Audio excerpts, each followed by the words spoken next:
Today I'm going to be talking about chronic guilt, a part of the cycle that is often missed. Inside, when we are thinking about something that we've done in the past, inside our head, we are thinking, there is something that I'm internally rejecting right now. There is something about the past that I do not want, and I'm terrified to have that inside me, in my head, in my being. That's the fear. What may that be? Fear of being a bad person, fear of having some badness, fear of making a severe mistake, internal rejection of some taboo-like thing. And we all have things that we say, yes, I can accept myself on this, but not if I did that. And that is where it gets a grip hard. And I knew that journey of chronic guilt for years, that 24/7 being sort of my brain being bathed in a cortisol soup with my stomach clenched in a vice. That was the chronic guilt journey.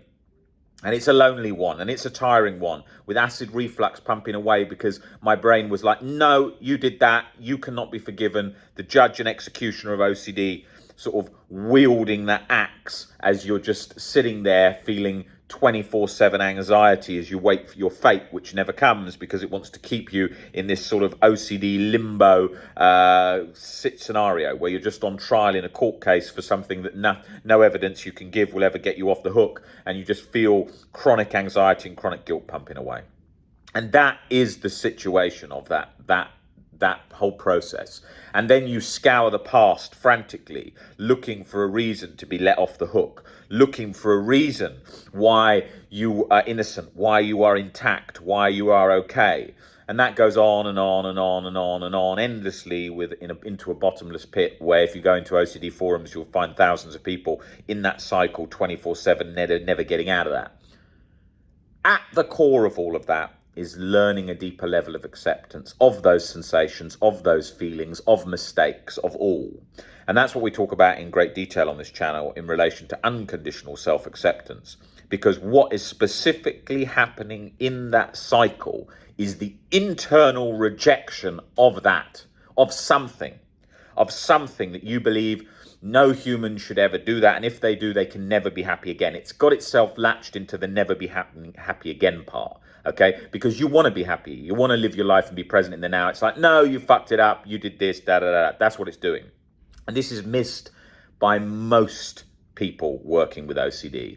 They think, you can distance yourself with thoughts, you can get comfortable, but it's jacked up the responsibility element. It's jacked up how real it feels, and that is pumping away 24/7. Now, once you can get that responsibility down by learning to have a deeper level of acceptance, it lets you breathe again. The stomach clenched releases more.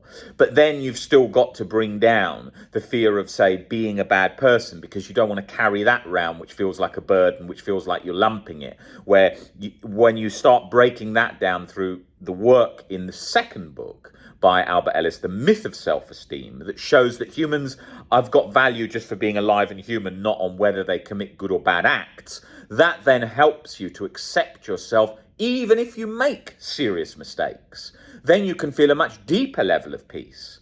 Now, that was key for me, because what had happened was I'd been stuck for so long with a fear that I believed was completely unforgivable if I had done X, right? And therefore, I was completely stuck in this cycle of that 24/7 chronic guilt and anxiety that wasn't releasing, because my brain was like, well, if you did that, that makes you bad, it makes you terrible, rotten. But it's not only just being bad, like you could accept certain things, like, you could be bad in these situations, but then it was in other situations, no, that is completely unforgivable, you'd be rejected by everyone. That is what it's going for, like a sort of heat-seeking missile in your head. That's what it was going for. And so when you get used to that and a deeper level of acceptance, you don't need to have acceptance for everything nailed down, but it's just in that center where you're feeling all that anxiety locked up below the sternum, and you're feeling it, all physical anxiety pumping. You've got to get more of a release there. And that more of a release comes from accepting yourself as a fallible human being that can make mistakes. And it comes from accepting that you are a human being, not talking about divine creation, but talking about you are designed in the form of evolution or whatever to make mistakes. Now, whether you believe in religion or not, that still applies the same.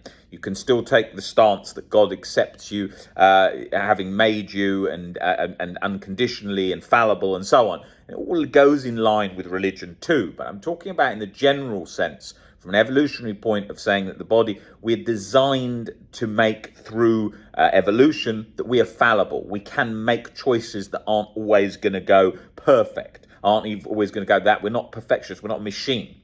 And that's key, because then we stop beating ourselves over the head with this sort of internal hammer of you should have done this, you should have done this, you should have done this, which gets you nowhere. I spent years like that every second, every day. You should have done this, you should have done this. Gets you nowhere. Nowhere at all. So you've got to work on changing those perspectives gradually so that you're no longer in that internal vice. And we're going to cover that in a lot more detail on this channel about how to break that down, how to get into that. We've got some great webinars coming up on that, unconditional self-acceptance, working with guilt in relation to particular fears, real event and harm-related OCD. But I cover it extensively in our one-to-one sessions. If you ever want to book one of those, just email phil@ocdrecovery.com to organise that or be sent information about those. And then we chip away at it from all angles, looking at your particular problem and how to break that down and how to get under that. Chronic guilt is one of those things that's super misunderstood, and you just feel like it's never going to release. That's going to be your baseline state forever, and you go place to place thinking this is never going to go. But the reason it hasn't gone is because you haven't had enough insight towards what's happening in the process of the cycle. And once you understand that, and once you've got a good sort of grasp of what's happening, you can then pick away at it yourself, and then it will gradually release bit by bit by bit.